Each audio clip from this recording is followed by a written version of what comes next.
Baik, Assalamualaikum warahmatullahi wabarakatuh. Terima kasih atas kesempatan yang telah diberikan kepada kelompok kami. Di sini kami akan memaparkan hasil diskusi mengenai materi kromatografi lapis tipis dengan dosen pengampu Ibu Alfrida Monika Salasa, SSI MKes. Adapun anggota kelompok kami di sini terdiri dari 5 anggota. Yang pertama ada Andi Ummi Karimah Sirajuddin, yang kedua Nurul Fadila Mustafa, yang ketiga Nurul Sapna Salsabila, yang keempat saya sendiri Rahmawati, dan yang terakhir teman saya yaitu Sri Nursia. Baik, langsung saja ke materi inti yang akan dibawakan dan dipaparkan oleh teman-teman kelompok saya. Apa sih itu kromatografi lapis tipis? Kromatografi lapis tipis merupakan teknik pemisahan campuran senyawa menggunakan fase diam berupa lapisan tipis adsorben yang dilapiskan pada permukaan datar seperti plat kaca, aluminium, atau plastik. Prinsip pemisahannya berdasarkan perbedaan kecepatan migrasi komponen-komponen senyawa yang terelusi oleh fase gerak melalui fase diam. Adapun prinsip kerja KLT, pada dasarnya KLT digunakan untuk memisahkan komponen-komponen berdasarkan perbedaan adsorpsi atau partisi oleh fase diam di bawah gerakan pelarut pengembang. KLT sangat mirip dengan kromatografi kertas, terutama pada cara pelaksanaannya. Perbedaan nyata terlihat pada fase diamnya atau media pemisahannya, yakni digunakan lapisan tipis adsorben sebagai pengganti kertas. Pada proses pemisahan dengan kromatografi lapis tipis, terjadi hubungan kesetimbangan antara fase diam dan fase gerak, di mana ada fase interaksi antara permukaan fase diam dan fase gerak. Dengan gugus fungsi senyawa organik yang akan diidentifikasi yang telah berinteraksi dengan fase geraknya. Kesetimbangan ini dipengaruhi oleh 3 faktor, yaitu kepolaran fase diam, kepolaran fase gerak, serta kepolaran dan ukuran molekul. Baik, untuk komponen utamanya, yang pertama, fase diam biasanya berupa silika gel, alumina, atau selulosa dalam lapisan tipis. Yang kedua, fase gerak atau eluen, pelarut atau campuran pelarut yang menggerakkan sampel. Yang ketiga, plat pendukung, tempat fase diam dilapiskan. Adapun cara kerja KLT, yaitu sampel diteteskan pada bagian bawah plat dan plat dimasukkan ke dalam bejana tertutup yang berisi eluen. Eluen akan bergerak naik karena aksi kapiler membawa komponen sampel. Dan yang terakhir, senyawa-senyawa dalam sampel akan terpisah berdasarkan interaksinya dengan fase diam dan fase gerak. Adapun faktor-faktor yang mempengaruhi, yang pertama, struktur kimia senyawa yang dipisahkan, yang kedua, sifat penyerap dan derajat aktivitasnya, yang ketiga, tebal dan kerataan lapisan penyerap, yang keempat, pelarut dan derajat kemurniannya fase bergerak, yang kelima, pemilihan eluen, yang keenam, kondisi lingkungan, yang ketujuh, komposisi fase gerak, yang kedelapan, jarak migrasi, yang kesembilan, waktu penjenuhan bejana, dan yang terakhir, panjang gelombang analisis. Baik, ya, selanjutnya itu ada kelebihan dan kekurangan. Beberapa kelebihan KLT yaitu 1. KLT lebih banyak digunakan untuk tujuan analisis. 2. Identifikasi pemisahan komponen dapat dilakukan dengan reaksi warna fluoresensi atau dengan radiasi menggunakan sinar ultraviolet. Ketiga, dapat digunakan elusi secara mekanik atau ascending, menurun atau descending, atau dengan cara elusi 2 dimensi. Yang keempat, ketepatan penentuan kadar akan lebih baik karena komponen yang akan ditentukan merupakan bercak yang tidak bergerak. Yang kelima, hanya membutuhkan sedikit pelarut. Yang keenam, biaya yang dibutuhkan terjangkau. Yang ketujuh, jumlah perlengkapan sedikit. Yang kedelapan, preparasi sampel yang mudah. Dan yang terakhir itu dapat untuk memisahkan senyawa hidrofobik atau lipid dan hidrokarbon yang dengan metode kertas tidak bisa. Selanjutnya yaitu kekurangan KLT.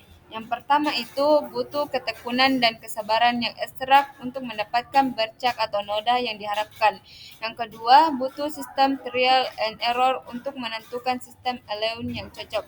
Dan yang terakhir itu memerlukan waktu yang cukup lama jika dilakukan secara tidak tekun. Baik, selanjutnya di sini ada contoh artikel penelitian. Di sini kami mencantumkan artikel penelitian yang ditulis oleh Susi Indah Lestari dan Broto Santoso dari Fakultas Farmasi Universitas Muhammadiyah Surakarta dengan judul penelitian yaitu Analisis Kromatografi Lapis Tipis atau KLT dan aktivitas penangkapan radikal bebas atau PRB ekstrak etanol lempuyung empirit atau zingiber ameichans. Hasil maserasi sekali dan berulang kali. Adapun dasar penelitian ini yaitu berfokus pada ekstraksi dan identifikasi senyawa kimia dari rimpang lempuyung empirit menggunakan etanol sebagai pelarut. Tujuannya adalah untuk menganalisis aktivitas antioksida potensial dari ekstrak ini. Nah, selanjutnya tujuan dari penelitian ini yaitu menentukan keberadaan flavonoid dan senyawa fenolik yang dikenal karena sifat antioksidannya melalui reagen spesifik dan indikator visual selama analisis TLC. Penelitian ini juga bertujuan untuk mengevaluasi aktivitas pemulungan radikal ekstrak menggunakan uji DPPH yang merupakan metode umum untuk menilai kapasitas antioksidan. Selanjutnya ada metode penelitian. Metode ekstraksi yang digunakan adalah maserasi, di mana bubuk rimpang direndam dan dalam etanol selama durasi tertentu, diikuti dengan pemisahan filtrat dan residu. Proses ini diulangi beberapa kali untuk memastikan ekstraksi menyeluruh. Lalu ada metode kromatografi. Kromatografi lapisan tipis atau TLC digunakan untuk menganalisis ekstrak, memungkinkan identifikasi berbagai senyawa kimia berdasarkan nilai faktor retensi dan intensitas bintik-bintik yang diamati. Kemudian ada hasil penelitian.